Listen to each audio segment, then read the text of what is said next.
don't wanna sleep in, cause I got something to prove. I gotta take what I... Você falando isso, me veio uma coisa na cabeça de que, por exemplo, uma pessoa que tá com um quadro depressivo, ela já provavelmente não tá se alimentando bem, provavelmente não tá se exercitando, e aí, por conta disso pode ser que ela tenha realmente uma falta de foco, algo assim. Ou vem direto da depressão? Essa falta de foco, essa falta de energia? Não, isso vem direto da depressão. Então, o que é a depressão exatamente? Ela é puramente um desbalanço químico no cérebro ou é algo além disso? Olha, é algo além. É algo além. Tem gente que fala assim que depressão é uma doença das emoções. Não é. Eu já falei, acho que pelo que eu falei já deu para perceber que é muito mais do que isso, né? Tem gente que fala que depressão é uma doença do cérebro. Eu acho, olha, você já se aproximou um pouco mais da realidade, mas ainda não é isso. Depressão é uma doença multissistêmica. Por que tem gente que acha que a causa da depressão são os neurotransmissores, né? Porque a imensa maioria das medicações que tratam a depressão agem nos neurotransmissores. Então a gente fala, o neurotransmissor é a causa da depressão. Hoje já se tem um conhecimento mais abrangente. A desregulação no metabolismo dos neurotransmissores é parte do que a gente chama de fisiopatologia da depressão.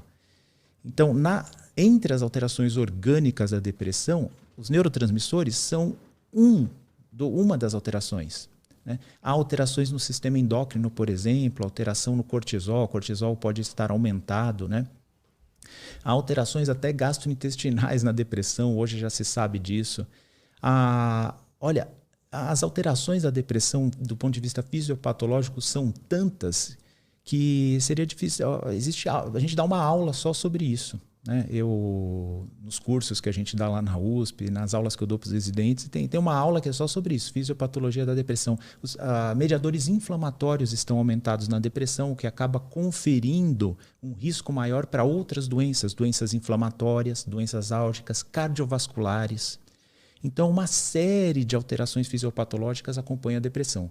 Sendo que a alteração dos neurotransmissores é uma delas, talvez seja a mais importante. Mas depressão não é uma doença da alma, não é uma doença dos sentimentos, nem do cérebro. É uma doença multissistêmica. Para finalizar, eu diria até uma coisa curiosíssima, né?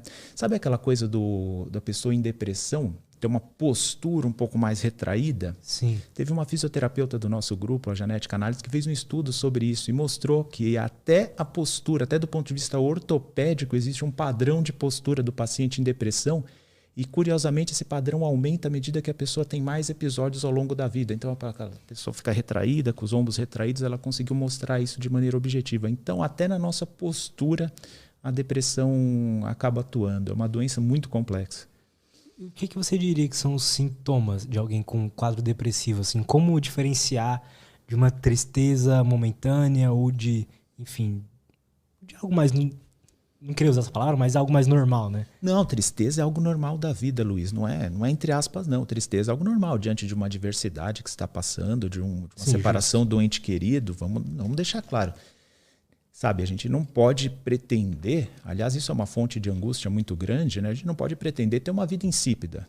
A vida tem os seus dissabores e tristeza faz parte disso. Uhum. Inclusive, esses sentimentos com valência negativa, né? Como a tristeza, por exemplo, a ansiedade e outros, eles têm até uma função, né? Se algo te deixou triste, você vai estabelecer planos para evitar aquilo no futuro, né? É algo que move a gente, tem sua função. Então, a tristeza é parte da vida. Agora, quando desconfiar que uma tristeza pode estar fugindo do normal? Uma das coisas seria voltar um pouco o vídeo e ver os sintomas que eu falei da depressão, porque na depressão não vem só a tristeza, né? Vem tristeza, outros sentimentos como angústia, ansiedade, sintomas cognitivos, diminuição da concentração, principalmente, diminuição da velocidade do raciocínio, da memória recente, sintomas que a gente chama neurovegetativos orgânicos, que são alterações do sono, alterações do apetite, mais cansaço, dores, por exemplo. Bom, mas o pessoal não precisa saber psicopatologia, não precisa saber diagnosticar, né? Isso é um papel do médico. Uhum. O que eu diria assim, olha, a tristeza está proporcional? Em outros momentos da vida que você passou por coisas semelhantes, será que essa tristeza ela não está muito intensa? Outra coisa, uma tristeza normal, ela atinge um pico e conforme você vai se distanciando do evento, ela tende a diminuir. ou a tristeza só está aumentando? Uma outra coisa que algumas pessoas percebem, não todas, é assim, cara, essa tristeza está diferente. Tem algum motivo que ela está diferente de uma tristeza normal. Eu estou percebendo isso, que a gente chama de qualidade do sentimento. Isso é uma coisa bem subjetiva. Algumas pessoas percebem isso. Interessante. E a tristeza ela vai se resolvendo. Mesmo diante de um evento muito triste, você e quem está ouvindo a gente pode lembrar algum evento muito triste, por exemplo, a perda de uma pessoa querida, um término de relacionamento, algum prejuízo muito grande que você teve ao longo da vida. A gente acaba não esquecendo, mas o modo com que aquela lembrança nos afeta, ela muda ao longo do tempo. Agora, se não está mudando, tem alguma coisa errada. Até no luto acontece isso, né? Uma vez eu vi uma palestra de um senhorzinho, um pesquisador, um simpático, era um vozinho chamado David Sheehan, e ele falou que ele perdeu o filho dele há 30 anos. E não há um dia sequer que ele não lembre do filho com saudade, com aquele sentimento nostálgico. Mas isso foi se transformando ao longo da vida, né? Agora, algo que não se transforma e só aumenta, aí pode ser o que a gente chama de uma tristeza que está dentro de um quadro patológico. Então eu dei algumas dicas aqui. A tristeza, ela tem que ir se resolvendo. Não que ela suma, mas ela tem que ir se resolvendo. A intensidade dela tem que ir diminuindo. A qualidade dela você tem que entender que é igual uma tristeza que você passou no outro momento. Ela tem que ser proporcional ao que aconteceu. Entendo. Se essas coisas estão um pouco fora, desconfie que você pode estar dentro de ter entrado num quadro psiquiátrico.